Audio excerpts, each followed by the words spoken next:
Bonjour à toutes et à tous.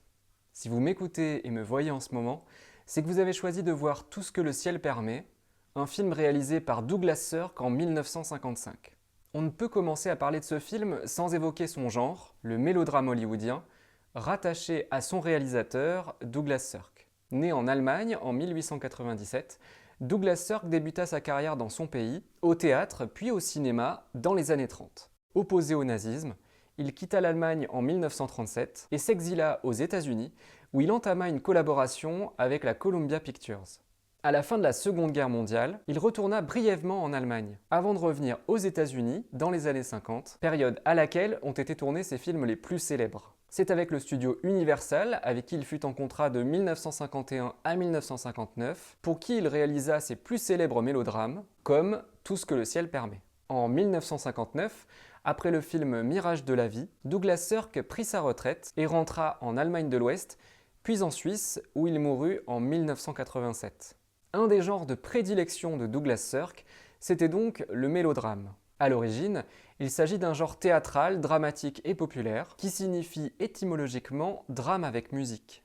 Pourtant, on entend le plus souvent prononcer le terme de mélodrame dans un sens péjoratif. Parmi les 5 définitions du Larousse, on trouve les phrases suivantes: situation artificiellement tragique et outrée, et œuvre dont les situations cherchent exagérément à frapper la sensibilité.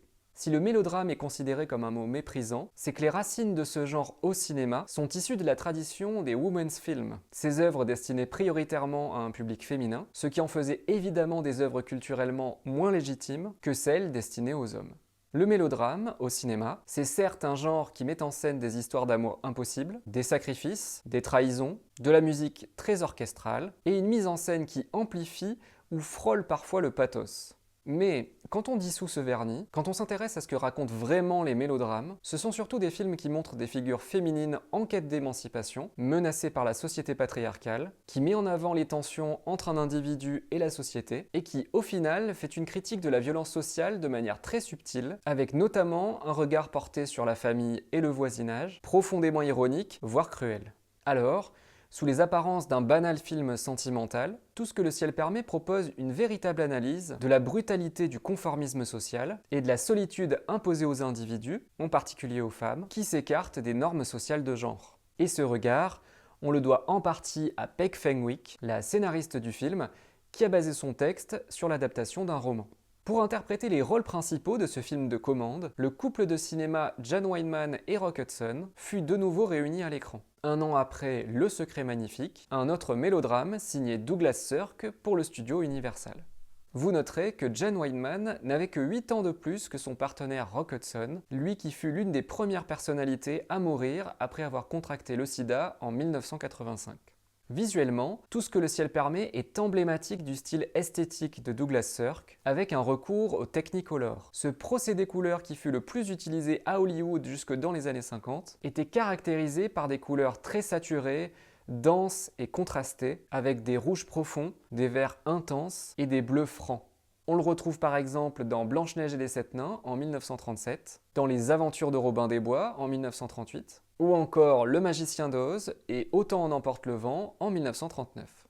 Le Technicolor, dans Tout ce que le ciel permet, ce n'est pas un outil décoratif, c'est un véritable instrument narratif pour traduire symboliquement les rapports sociaux. L'univers bourgeois dans lequel évolue Carrie est représenté avec des couleurs saturées associées au confort matériel.